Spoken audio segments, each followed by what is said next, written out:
Thank you very much, Alec, and to you and David and others for organizing this event at this wonderful school. This is the best time in history to be alive. It's certainly the best time to be a young student at a school like this. All of our chances, but particularly your chances of living long, healthy lives are greater than ever in history. But it's not only the best time to be born privileged, it's also the best time to be born poor. The chances of escaping poverty are greater than ever in history. It's a time of extraordinary transformation. I think about it as the new Renaissance.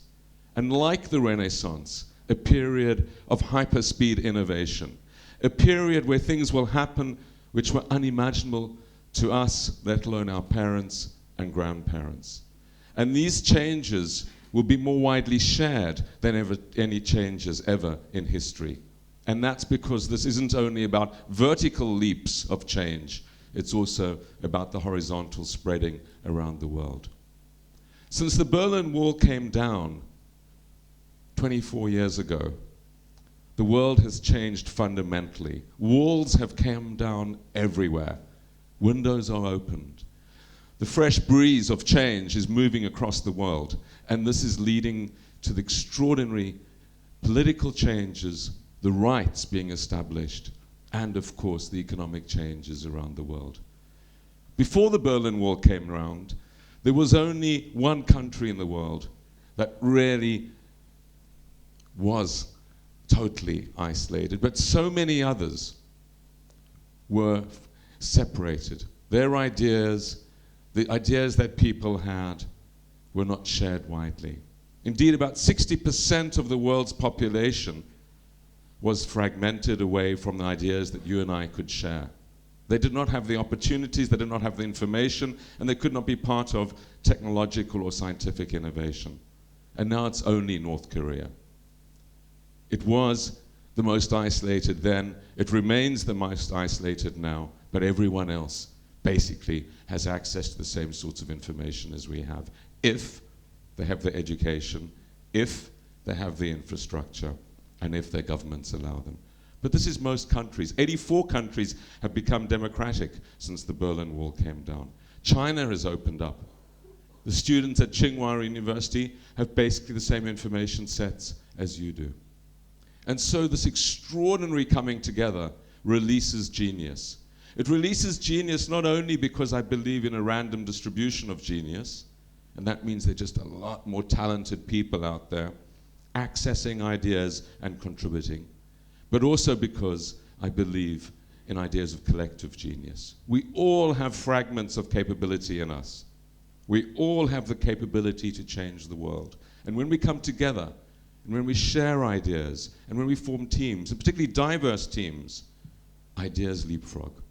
And that's why we are living in the period of the most rapid innovation in the history of humanity, and that is likely to continue for at least the next 20 years. There's a big debate about innovation. There are some who believe that actually innovation is slowing down. And they point to facts, like the fact that it takes longer to fly across the Atlantic now than it did when Concorde was there, or that pharmaceutical invention is slowing down, as evidence that innovation is slowing down. But this is a fragment of the full picture, because while it might be the case that it does indeed take longer to fly, and it even takes longer for me to get from Oxford to here than it did when I was a student. The trains go slower. More and more people are sharing in this, and that in itself is innovation. It's the spreading of ideas. 7 billion people in the world, more people indeed have mobile phones than any other technology. There's many mobile phones as there are people. And with this, many other spreads, spread of vaccines, spread of basic ideas, like washing your hands keeps off disease, and spread of big ideas, like how to solve the problems of cancer, how to discover a way to get to Mars. These are big ideas. And through collaborative efforts, they are being solved. We will see these changes. So for many of you, like Alex, 17 years old, be 104, I guess, when 2100 comes along. What world will that be? Well, firstly, has a very high probability of living to see that. and has a very high probability of living to see that without the things that might afflict me, like Alzheimer's and Parkinson's and dementia. Because there are still some really bad barriers. We'll be able to increase physical life by at least 2 years a decade over the coming decades. It's already leaped on average by 20 years since the 1980s, and that's because of the spreading of knowledge. Average life expectancy in the world now is 20 years higher than it was in the 1980s. And that's just the spreading of information and the creation of new technologies. But it'll be even faster, and we would have solved problems like Alzheimer's, Parkinson's, dementia. So you can look forward to be able to reflect on today and think about predictions or ideas that were talked about almost 60 years before. It's impossible to imagine what that world will be. But I'm extremely optimistic that it will be one which is a world much better. But we have to make sure that happens. We cannot take that for granted. It's impossible to assume it, because if we assume it, it won't happen. And what are the things I worry about? I worry about the sources of our progress are also the sources of our destruction. And there are two things in this that we need to think about. The one is that hyperconnectivity, which is the source of all this strength, the integration of the world, globalization, has been both a liberator, both a source of the greatest economic progress and technical progress the world has ever known, but also the source of the super spreading of bad things, of risks, systemic risks, cascading risks. And what we saw in the financial crisis was the first clear evidence of this. The evidence that what happens in a small place, in this case the subprime market in the US, can ripple around the world.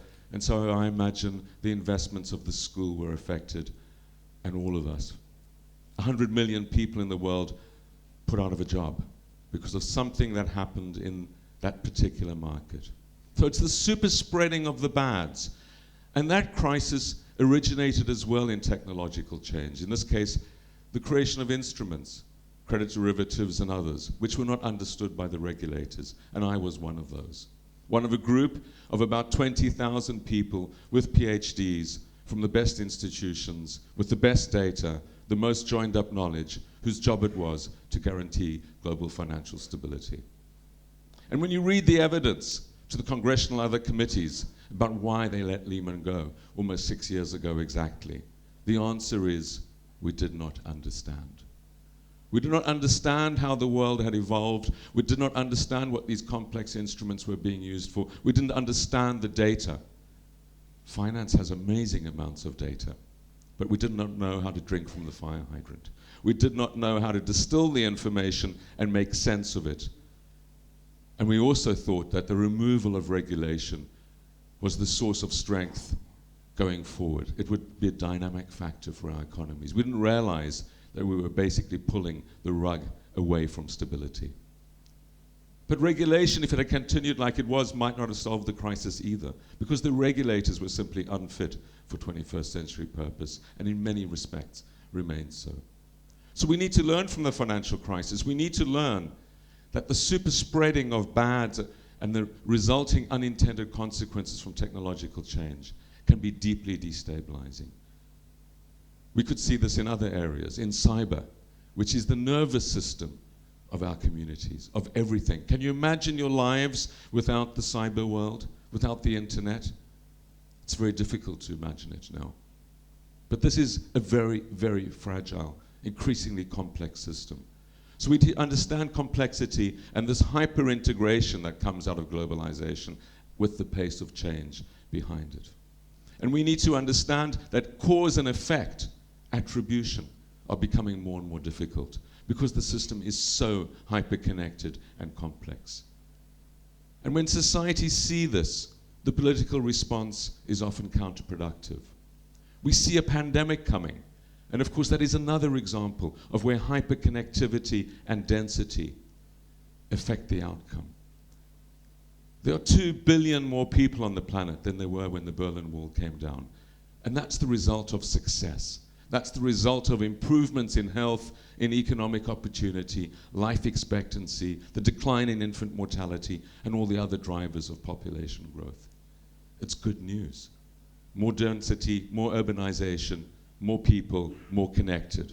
But when we modeled the spread of the swine flu from Mexico City around the world, it exactly mirrored airline traffic. The vectors of our connectivity are also the vectors of risk. We open our doors, wonderful things come through, but bad things too. Pandemics, cyber attacks, financial crises, terrorists, whatever. And when societies feel this, the danger is that they want to slam the doors closed. Close the blinds, put back up, and rebuild the walls. And that is a great danger. Cutting off integration, protectionism, nationalism, xenophobia. We blame the other. We blame the foreigners. We blame them over there. They the cause of the problem. And migration, of course, is the biggest driver of progressive change the world has ever known. It's also the reason why all of us are here. None of us would be here if our grandparents or great-grandparents or ancestors in times gone by had not escaped famine, disease, conflict, and other sources of destabilization by moving. They found opportunity in the US. That's why this school is here, because of migrants. America would not exist in the way we know it now with that. And mass movements of people, a third of Ireland migrating, a third of Sweden, a third of Italy. And so when we see the tragedies arriving on the shores of Lampedusa at the moment, and we think this is somehow different to what went on then, we are wrong. It's just that now there are countries with borders in ways that were not there before. No passports existed before about 100 years ago. People moved. And that is the source of dynamism, and we see it in the evidence in Silicon Valley in the US today. Half the patents in the US today. Virtually all the iconic firms that we can think of in Silicon Valley. Well over half the startups in Silicon Valley. Many of the most recent batch of Nobel Prize winners, as always, Academy Award winners, migrants. This is not an accident. These are the innovators, these are the drivers of dynamism in society. But in the UK and elsewhere, we see a desire to shut it out, to close down, to retreat from globalization. UKIP, the Independence Party, getting 24% of the vote in the recent election. And so we need to think about how we manage this integration without withdrawing. Of course we want to hold our politicians accountable. We want to look at them in the eyeball. We want to know who they are. We don't want them somewhere far away like Brussels or Washington or the UN. We want accountability. But you don't need people in your room or in your neighborhood for that. We could have webcams in the European Parliament that tell us when our MEPs are sleeping. We don't need this immediacy. We need to use the technologies to ensure accountability. So one big question is how we manage hyper-integration and openness, and whether we are able to stop this reverting to more closed societies, which would be terribly destructive and lead to a downward spiral. The other is, how do we manage success? How do we manage the collective outcomes of individual success? When we do things as individuals, what's good for us is not always good for society. And the greatest challenge we have in this respect is that at 7 billion people in the world getting wealthier, at least 5 billion of them escaping a tragedy of the 2 billion who are disconnected from globalization. The challenge is an inclusive globalization, to ensure they are connected. But as people move up, and 4 billion people in the world are moving up and escaping poverty, as they get wealthier, as they enjoy the successes of integration and the market economy, what they will do rationally, and as they get more and more individual choice, and we want that. We want people to have more freedom, more choice. These choices can lead to chaotic and collapsing outcomes. This tension between individual choice and collective failure is fundamental to the way that the world evolves. And there are many, many examples of it. Climate change is perhaps the biggest. It's rational for everyone to get a heater, get an air conditioner, get a car, eat processed food, get power, go up the chain from moving from $1,000 per capita to 20, maximizing your energy conversion at around $7,000 per capita. We know when everyone does that, the planet will burn. Average 4 to 5 or 6 degrees, average increase in temperature. So how do we allow people to enjoy the privileges that we do of energy? We are where we are because we've been burning fossil fuels for at least 150 years with no price for carbon. Now we know the price. Another example of the lag between technological change and understanding of it. But it's too late. So what do we say to the rest of the world? Obviously we can't say stop burning. But how we manage this. And it requires real behavioral changes on our part. As we have more and more choice and more and more freedom, are we prepared to make them? And there are many, many other examples. You might have seen that a plate of sushi was sold for $10,000 in Tokyo recently. This rare tuna went for $1.8 million. Okay, one tuna. That's the market's response to the scarcity of a scarce resource. Inelastic. And the tuna don't know how much they're worth. They don't reproduce more.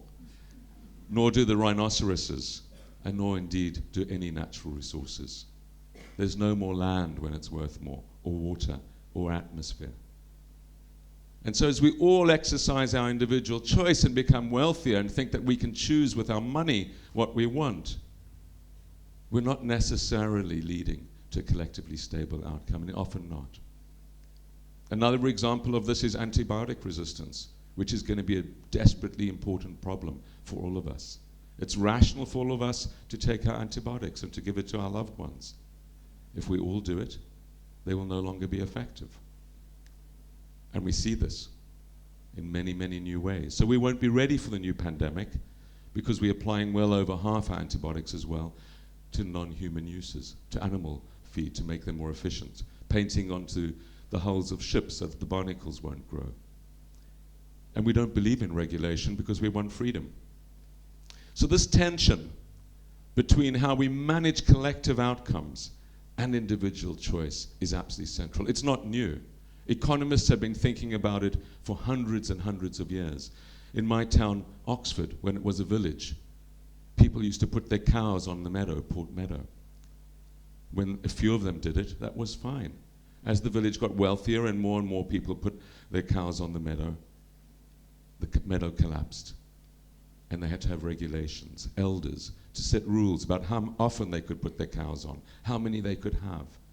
Unfortunately, we need that in many areas. As 7 billion of us exercise our choice. And how we do that, and what the role of the regulator, and whether it's just national or global. Because of course it doesn't matter what we do in the UK if others don't do it too, in this hyper-connected world. And this tension between local and global grows. The world and everything we know about it is hyper-connected.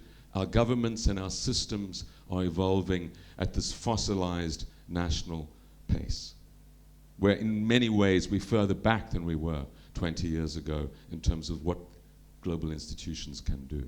They haven't kept pace. And we don't want them to keep pace. We're not empowering them. In fact, we're trying to pull back power. So this tension is one we need to think through. This is a wonderful school. And the ideas that foment here will be the ideas that drive the future. As you think about these issues, remember humanity's at the crossroads. This could be our best century ever, or it could be our worst. The choice is ours. Thank you.